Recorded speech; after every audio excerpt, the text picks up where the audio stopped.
يا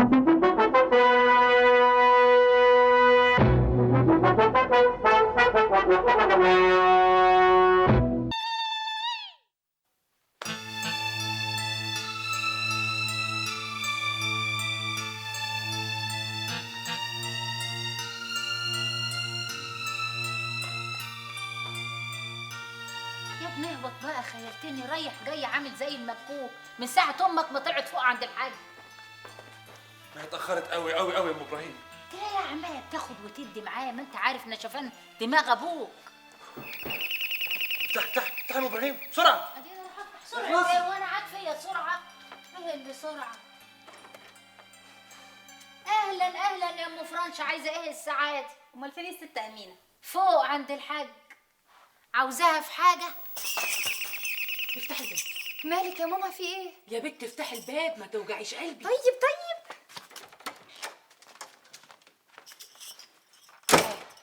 امينه فوق؟ لا، لقيتها عند الحاج. لحد دلوقتي؟ اصلا مطلعه له العشاء. طب يا اختي خش على المطبخ. اشمعنى انا لما اطلع له بالعشاء يقول لي حطيه عندك وانزلي؟ مامتي عايزه ايه انت رخرة؟ تعالي بس هقولك سر. وانا جايه كده شميت ريحه سجاير في اوضه ابنك مكرم. هو ده وقته؟ انا مش فاهمه بس يا ماما، انت ايه اللي مضايقك ان طنط امينه طلع لعمي العشاء؟ الله، هو مش الدور عليها النهارده في المساء والسهره؟ اتكتمي يا بنت، اتكتمي، ما اسمعش حسك خالص. كانت نيله هتفضلي طول عمرك خايبه. انا عارفه خلفتكوا ازاي، كانت خداهيه. تعالي يا بطوطي يا حبيبتي، انا بقى هفهمك على كل حاجه. بينا. لا، ايه الحكايه بالظبط؟ واشمعنى البت دي اللي مش عاوز ابنك يتجوزها؟ بلاش يا امينه، ما تقلبيش عليا المواجع، احسن انا مستوي على الاخر. عشان خاطري يا حاج، ده انت عمرك ما خبيت عني حاجه. قولي ايه الحكايه؟ لا حول ولا قوه الا بالله. ده سر ما كنتش عايز اقوله لاي حد منكم.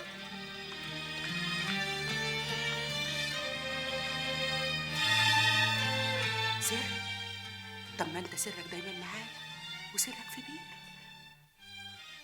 فضفض يا حاج، قول وريحني.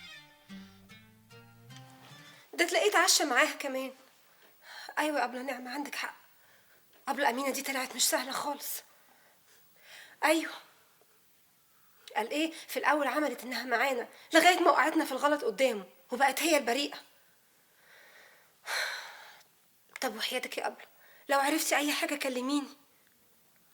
طيب، باي باي. كده برضو يا ابله امينه بقى انت يطلع منك ده كله؟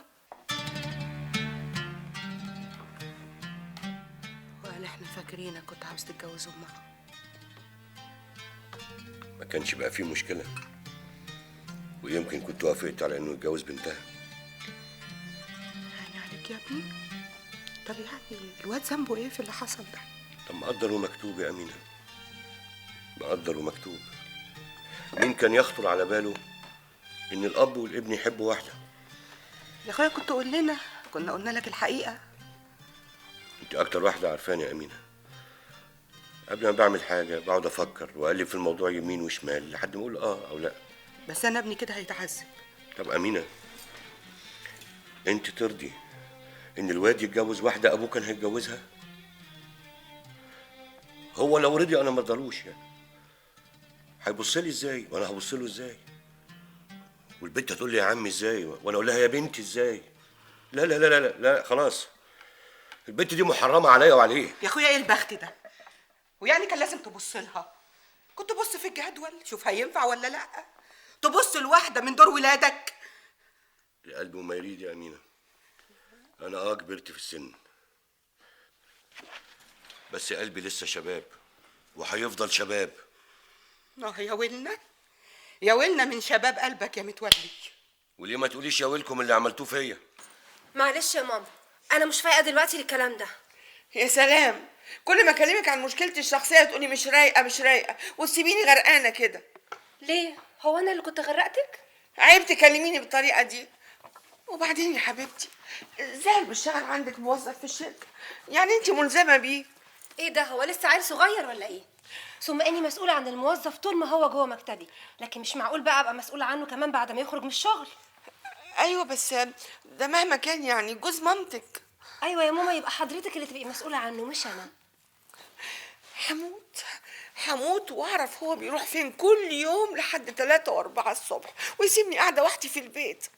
خلاص انت تأجري حد يراقبه وبعدين هيقولك هو بيروح فين. يا سلام، بتتريق عليا؟ الو. ايوه يا ابله نعمه، ايه الاخبار؟ عايز تسمع رأيي؟ تصرف نظر عن الجوازة دي. ليه؟ هو بابا لسه مصر على اللي في دماغه؟ هو قال لك ايه؟ أبوك مش مستريح للجوازة دي. ايه السبب؟ مش عارفة، بس اللي أقدر أعرفه إن أنا عايزاك ما تزعلوش. يعني عايزاني اروح اقول لسميرة مش هينفع اتجوزك عشان ما ازعلش بابا؟ رضا أبوك وطاعته أهم من جوازك منها. هو انا هتجوز واحده لا سمح الله كده ولا كده؟ ده هو نفسه كان عايز يتجوز امها. أمها إيه؟ ده كان زمان. لا ده كان قريب جدا كمان. طب ما اتجوزهاش ليه؟ مش عارف. يعني هي ما جابتلكش سيرة؟ جابت لي سيره مره زمان بس بعد كده الموضوع بقاش يهمها. يعني أنت كل اللي تعرفه إن هو كان عايز يتجوز أمها وبس؟ امال يعني كان عايز يتجوز بنتها؟ أيوه. ايوه ايه، ابويا كان عايز يتجوز سميره؟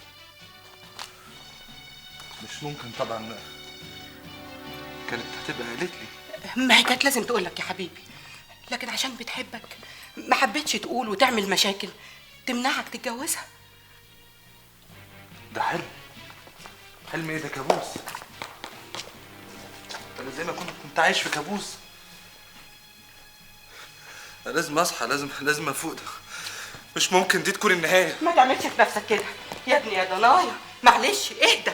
انت مش اول واحد يحب ويحصل له اللي حصل. انت اصلك ما تعرفيش هو انا بحبها قد ايه، وهي كمان. بقالنا سنتين عايشين اجمل قصه حب، ما عملناش اي حاجه عشان نستاهل النهايه دي.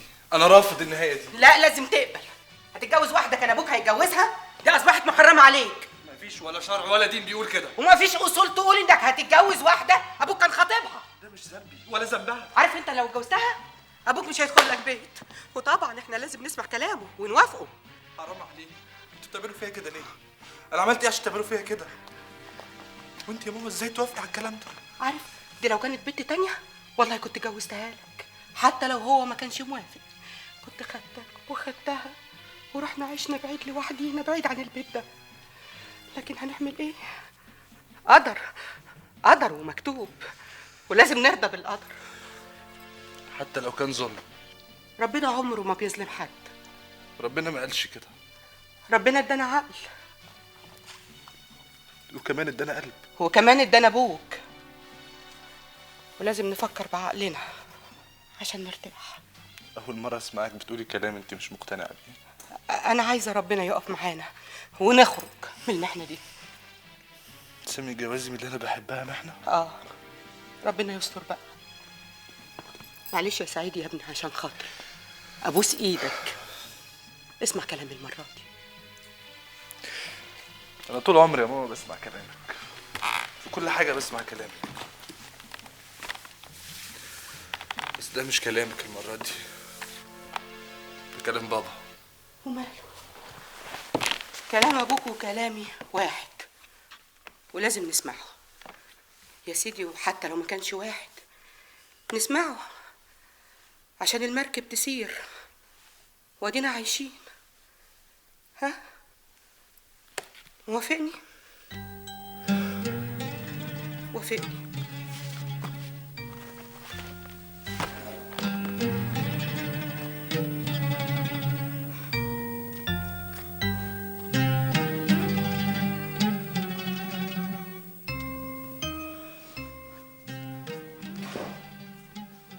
ربنا معاك يا ابني، ربنا معاك.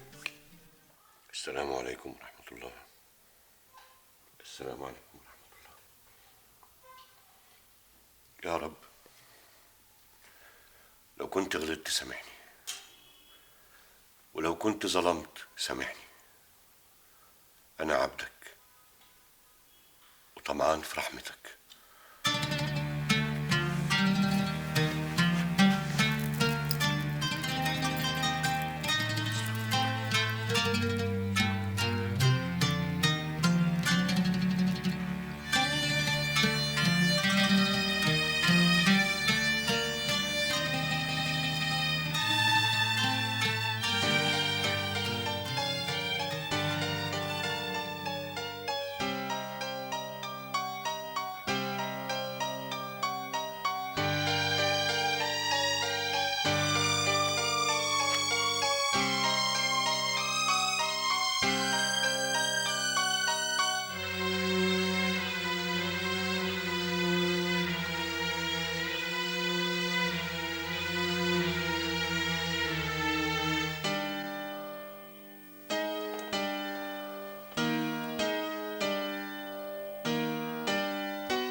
ادينا قعدنا اهو.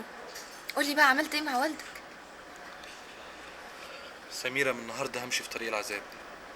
يعني ايه؟ مش فاهمه. يعني جوازنا بقى مستحيل. مستحيل؟ ايه السبب؟ انت ليه ما قلتليش ان بابا اتقدم لك وخطبك؟ عشان كنت حاسه ان الموضوع عامل زي النكته البايخه. برضه كان لازم تقولي لي. طب واديك عرفت هتعمل ايه؟ يا ريت اقدر اعمل حاجه. ايه كلام الناس الضعفاء اللي مش عايزين يعملوا حاجه ده؟ الموضوع اكبر من كده بكتير، مش زي ما انت فاكره. سعيد، ابوك رافض جوازنا عشان هو غيران، عشان كل ما بيشوفني بيحس بالفشل. عندك حل؟ نبعد عن طريقه. نهرب؟ احنا مش مجرمين عشان نهرب، بقول نبعد عن طريقه. عايزين نتبرى من اهلي. ما قلتش تتبرى ولا حاجه، احنا نتجوز ونبعد، اللي عايز يقرب لنا اهلا وسهلا. وفضي ما حدش قرب. خلاص، ايه المشكله يعني؟ نعيش منبوذين؟ منبوذين ليه؟ كل الناس اهلنا. سيبيني افكر. تفكر؟ الموضوع مش محتاج تفكير يا سعيد. انا كنت فاكره ان انت اللي هتسبقني بتفكيرك، كنت فاكره اني هاجي النهارده الاقيك بتقولي على قرارك النهائي، لكن للاسف انا جيت لقيت واحد تاني غير سعيد اللي انا اعرفه، غير سعيد اللي عنده رغبه وعزيمه خلته يذاكر وينجح ويجتهد ويتخرج رغم ان والده كان معارض. تفتكر ان حياتي معاك او حياتك معايا ما تستاهلش مغامره زي اللي عملتها عشان دراستك؟ طب سيبيني فرصه افكر. انت خدت فرصتك بزياده. يعني ايه؟ يعني انت سقطت من نظري، وانا مش اسفه على اي حاجه غير الوقت اللي انا ضيعته معاك. ابوك من ساعه ما شافني هو كان عايز يتجوزني ومستني مني اشاره، وعمره ما تراجع ولا تردد في قراره، ويا ريتني كنت وافقت، ويا ريتك كنت زي ابوك.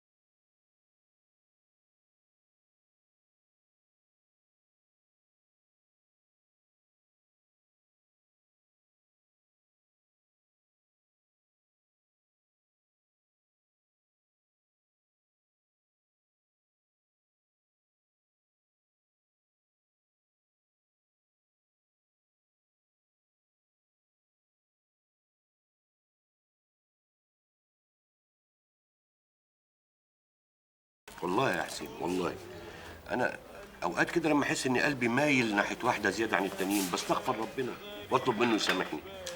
يا ريتهم هم كمان يعدلوا معايا. بس اللي انا شايفه يا حاج انهم بيتمنوا تراب رجليك.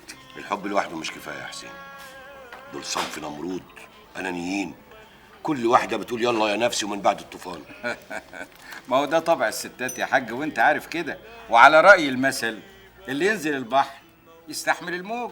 ايوه كل ده مقدور عليه، بس اللي حصل لي اليومين دول ولا اللي بيحصل في افلام السيما. ازاي ده يا حاج؟ استغفر الله العظيم، مش عارف اقول لك ايه ولا ايه. قول قول يا متولي يا اخويا، انا معاك للاخر، فضفض، ارمي حملك عليا.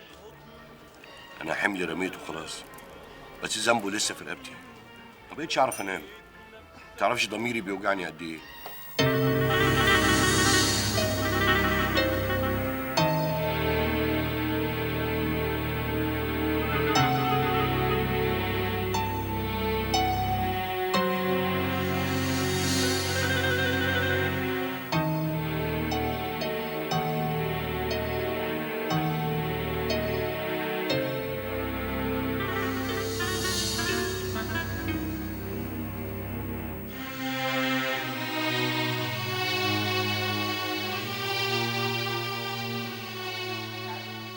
رايح فين؟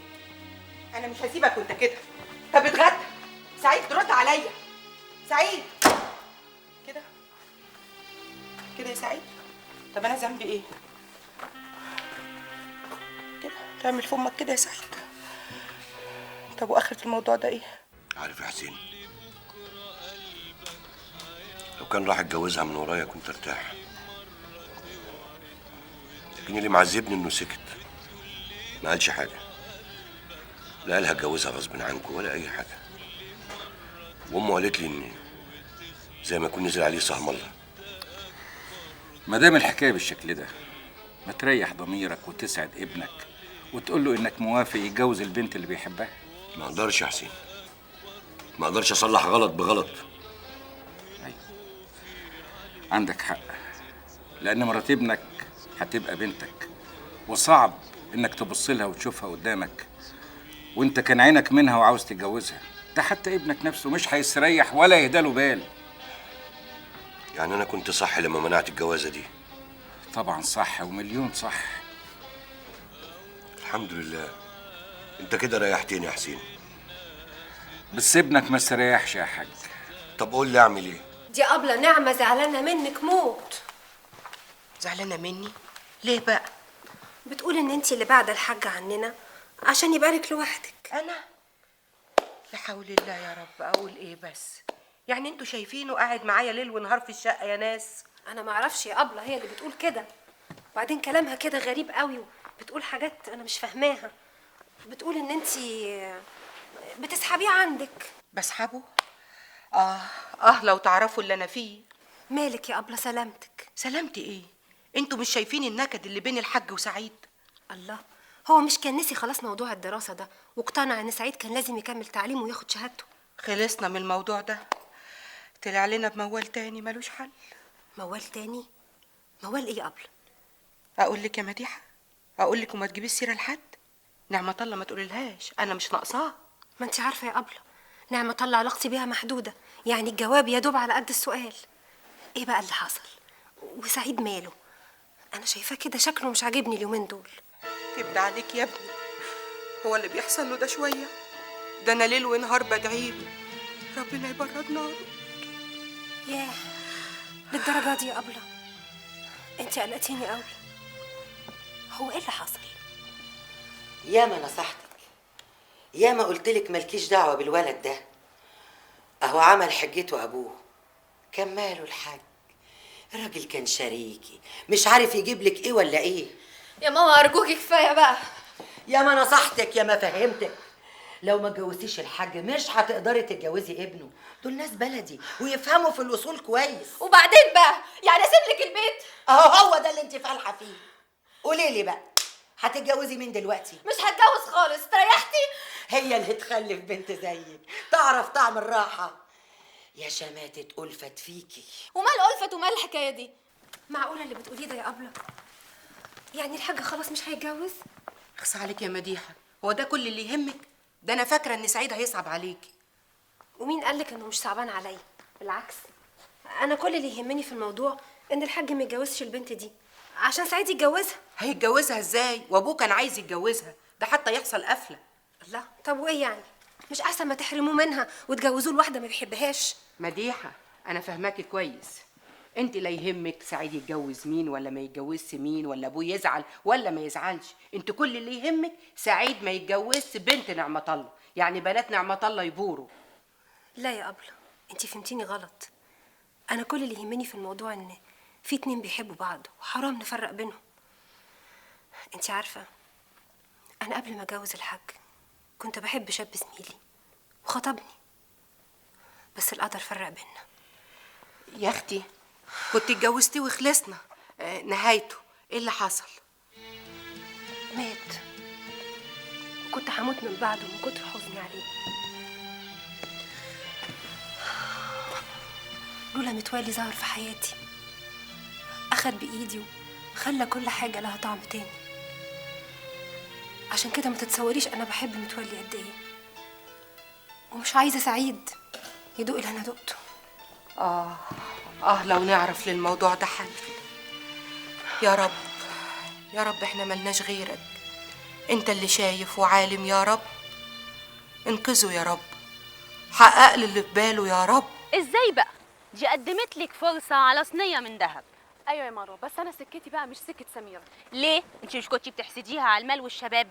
ايوه بس بيني وبينك لما فكرت لقيت اني غلطانه. عارفه ليه؟ ليه؟ لانها سابت الاصل وجريت ورا الفرع، وطبعا الفرع ده شويه هوا يجيبوا يمين شويه هوا يجيبوا شمال يعني. طب تعالي نقعد بقى احسن، انا خلاص هموت من الجوع. طب ايه رايك بقى يا حلوه لو تموتي من الفلوس؟ يعني ايه؟ يعني تشاركيني في ايه؟ انا اتجوز الحاج وانتي تتجوزي سعيد. اشمعنى بقى اخترتي لي سعيد؟ هقولك اشمعنى. اولا بقى لاني ابتديت اشد الحاج ناحيتي، وثانيا ثانيا سعيد ده انا عمري ما استلطفته ولا هو عمره استلطفني. واشمعنى انا بقى اللي هيستلطفني؟ يا بنتي ما تحاولي، انت هتخسري ايه؟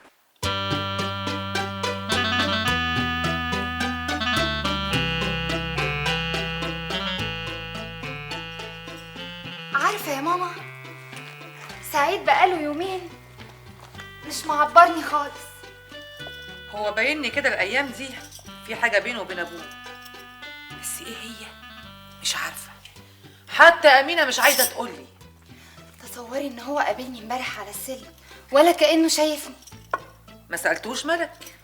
لا، بس انا ايه، سبته ولا عبرته. خايبه، هتفضلي طول عمرك خايبه. ليه بس يا ماما؟ وانت كنت عايزاني اعمل ايه يعني؟ عايزاكي يا اختي تتلحلحي، تنخشيه، تحسسيه ان قلبك عليه، مش تمشي وتسيبيه. جيتي للحق يا ماما، انا حاسه انه مش طايقني خالص.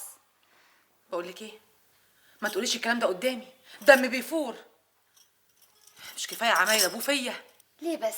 ده عم الحاج راجل طيب وحنين، وبعدين بقى بيعاملنا احسن معامله. لكن يا اختي الايام دي بيعاملني اسوأ معامله، اسفة معامله. على العموم خلاص، لما يجي ليا كلام معاه. شوفي مين على الجرس. حاضر. طيب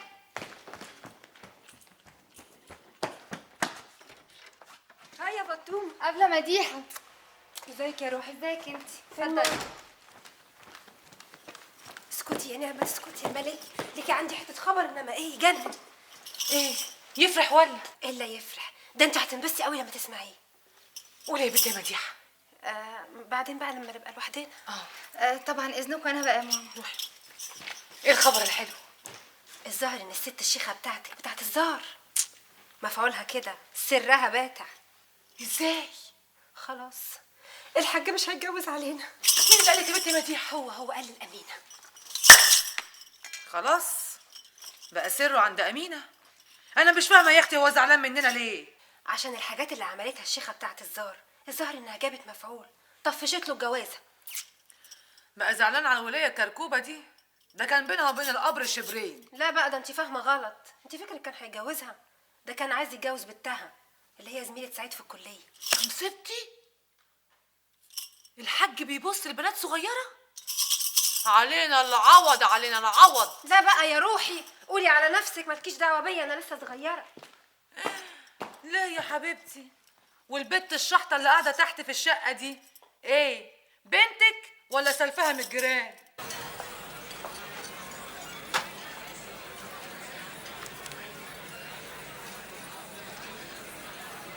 مش معقول. مين؟ سعيد؟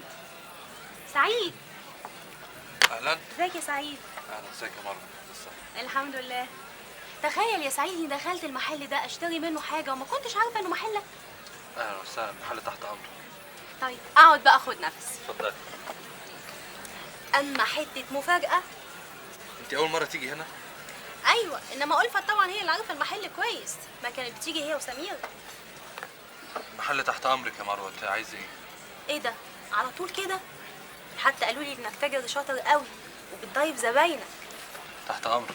تشربي ايه؟ انت تحب تطلب لي ايه؟ اللي تأمري بيه، حاجه ساقعه حاجه سخنه اللي انت عايزاه. هات لي عصير. يا نبيل.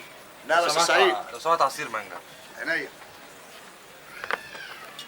السلام عليكم. عليكم السلام السلام. ورحمه الله وبركاته. انا كنت جنبك هنا، قلت اعدي اشوفك يمكن تكون محتاج حاجه. ازيك يا حاج؟ انت نسيتني؟ انا كمان بقول الشبه ده مش غريب عليا. ايوه، انا صاحبه سميره وألفت. احنا اتقابلنا في عيد ميلاد سمير وزميله سعيد في الكليه. اهلا وسهلا. اهلا بيك. انت ما ضيفتش زميلتك ولا ايه؟ طلب لي عصير. سعيد، الكاستور الجديد عامل معاك ايه؟ الحمد لله ماشي نص ونص. معلش، هو بس محتاج زقه لحد الزبون ما يتعود عليه ويعجبه. الحاجات الجديده برضه ليها زهوه، بس المهم تكون تستاهل. اسيبك بقى تشوف حالك واروح انا اشوف حالي. فرصه سعيده يا ست الكل. قلت لي اسمك ايه؟ مروه يا حاج، باين عليك بتنسى اوام. يا ريت. النسيان ساعات نعمه، بس مش معقول الواحد ينسى الناس الحلوين اللي زيك. سي نشوفك تاني. مع السلام السلامه عليكم. يا حاج.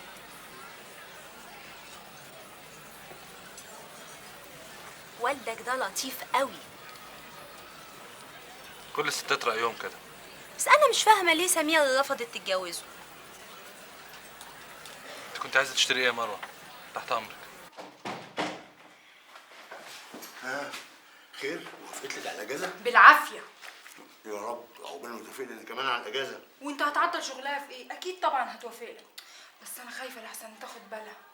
لا ما تخافيش، الموضوع ده مش هيلمس معاها. تاكلي؟ بلاش. هي مش هتاخد بالها وانا هتوهها، مش هقدم لها الاجازه وراك على طول، هستنى يومين ثلاثه بعد بكره اقدم لها الاجازه بتاعتي. طبعا اذنك بقى لحسن تطلع وتلاقينا بنتكلم مع بعض.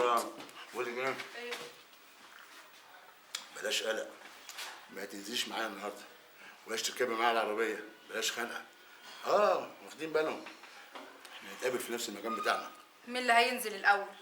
انت طبعا، انت سلم انا اسانسير، انا ما اقدرش انزل الا بعد الاستاذه ما تنزل وتخلص شغلها. ماشي.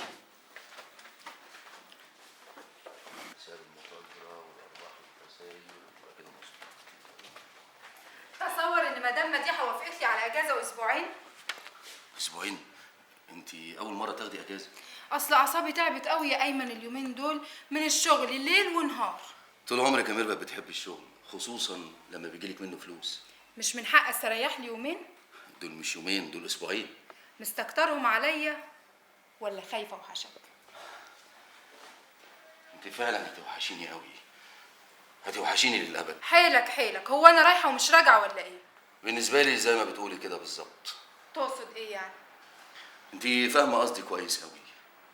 شكلك كده عارف كل حاجه. كان نفسي يا ميرفت اكون اخر من يعلم.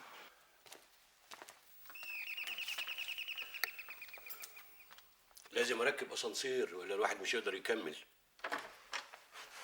اهلا اهلا يا حاج، نورت بيتك ومطرحك. ايه الهوسه الكدابه دي يا وليه؟ فين امينه؟ بتحضر العشاء لسعيد.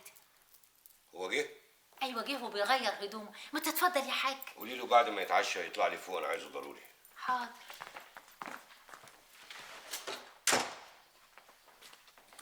وايه يا اختي ده؟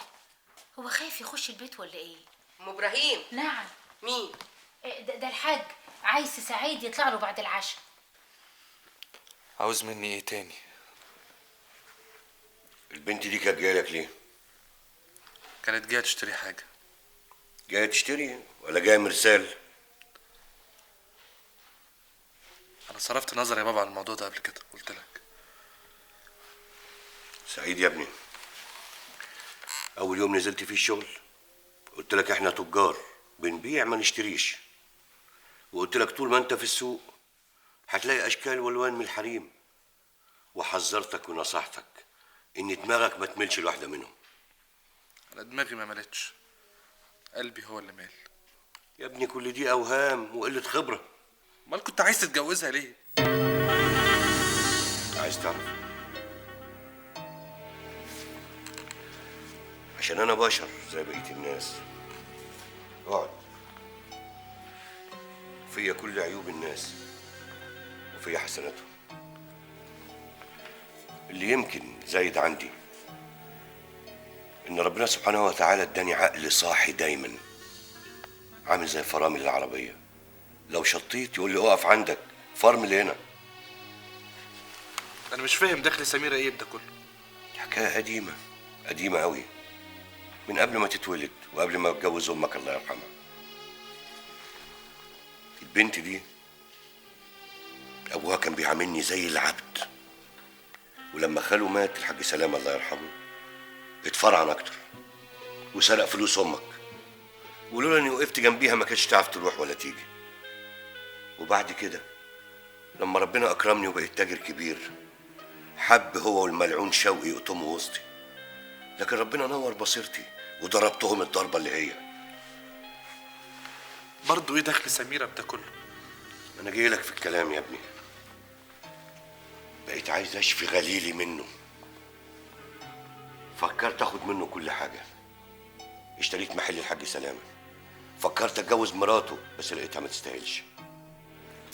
لكن لما شفت البنت الصغيره اللي كانت بتقعد على حجري لما ازورهم، لقيتها كبرت وحلوت بقت زي القمر واتعلمت احلى تعليم. قلت لا، هي دي اللي هتشفي غليلي وتريحني.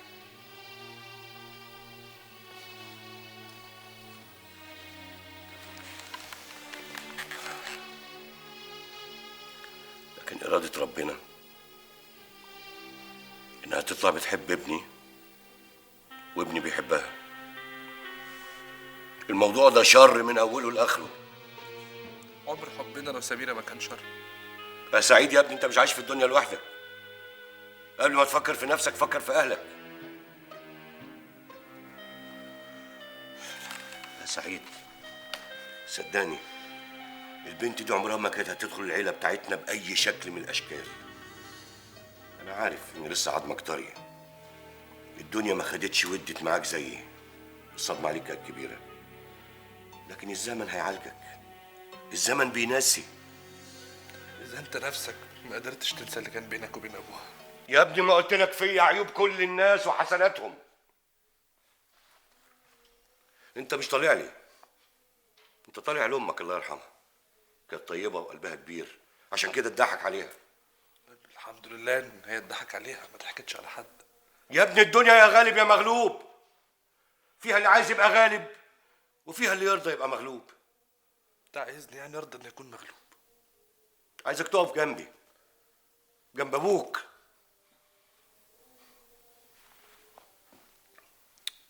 أنا لما سبق جماعتكم وقلت لكم اللي هيقف جنبي هيكسب. أنا دلوقتي وصدقني أنا مش هفرض عليك حاجة. من السعادة اختار فاطمة، تختار غيرها، أنت حر. البنات مالية الدنيا، اتجوز اللي تعجبك. ولو عاوز تتجوز 2 اتجوز، ولو أنت مش حمل الموضوع ده يعني في النهاية عايز أقول لك أنت حر في اختيارك، وربنا شاهد على كلامي ده. أنا اخترت يا بابا خلاص. ما أعتقدش إني هعرف أختار تاني. يعني إيه؟ يعني أنا قررت أتجوز فاطمة. هو ابوك غصب عليك تاني؟ انا المره دي بقى هقف له. لا لا لا لا يا بابا. أنا اخترت من نفسي. بابا اداني حرية الاختيار. اشمعنى دلوقتي؟ ما انت ما كنتش عايز تتجوزها. لأني اكتشفت إن كل البنات عندي زي بعض.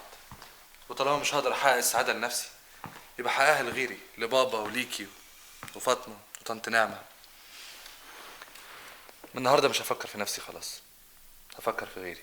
يا حبيبي يا نور عينيا، انا ما فيش حاجه تهمني في الدنيا دي غير ان اشوفك سعيد. تصدقني ان انا اكتشفت النهارده حاجه غريبه جدا. ايه يا نور عينيا؟ ان اسمي سعيد. بالذمه في واحده بخيبتك دي؟ ما هو طول ما بتجيبي له سيره الزفته اللي اسمها سميره دي يا بنتي مش هيفكر فيكي ابدا.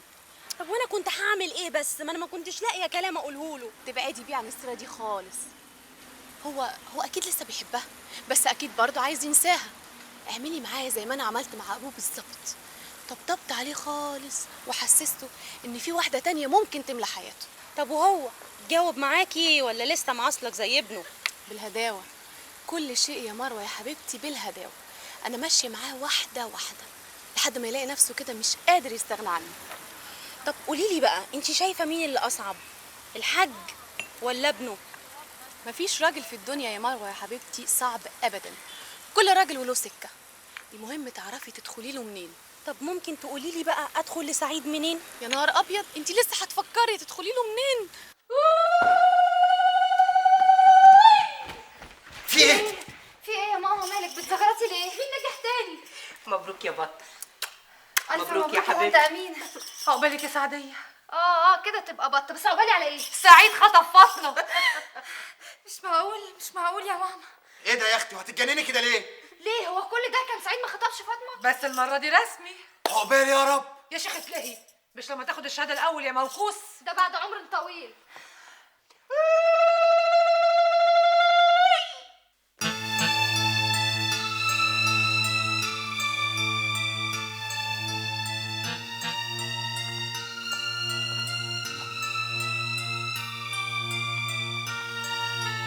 ام ابراهيم، ام ابراهيم يا ست علي بسرعه تعالي. نعم. انا هطلب منك طلب وتنفذيه بالحرف الواحد.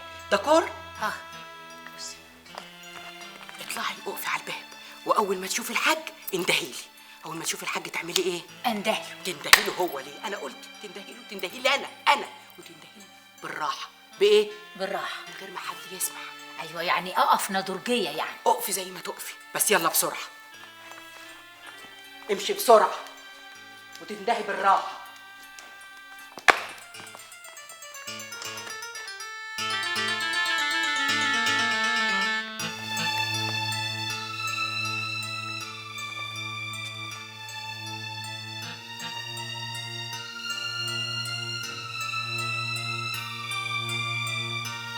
استأمينة الحاج وصل.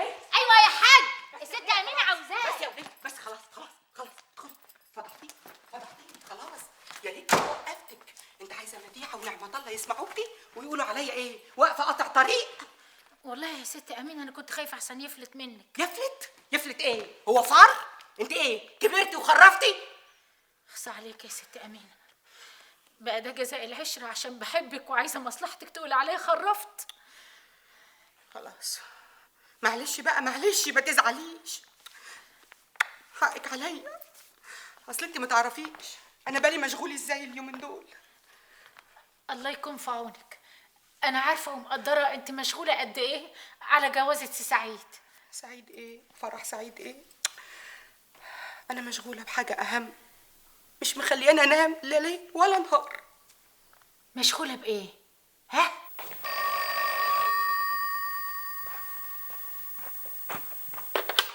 الو. يا امينه، خير في ايه؟ طب اطلعي.